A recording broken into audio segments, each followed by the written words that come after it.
How to pass the June 2025 Biology Regents, question number 27. The following picture shows a shoreline in Oswego, New York, after Lake Ontario experienced record high water levels resulting from heavy rains and storms. When coming up with the best shoreline restoration solution, we need to factor in the cost of the initial construction, plus the ongoing operations and maintenance, the pros and cons of each solution, the aesthetics, and a discussion of social and environmental impacts. Although bulkheads are costly at first to install, they are a permanent and reliable solution to minimize shoreline loss while also maintaining aesthetics and recreational activities.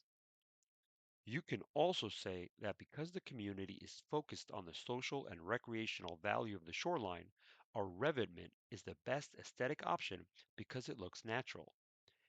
However, while it is reliable and cheaper to maintain, it won't stop floods and has the highest costs.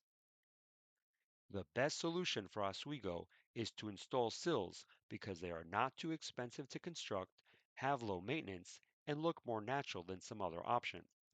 Sills do not prevent the flooding of businesses, but they do slow down water rise while providing habitat for organisms and protecting wetland.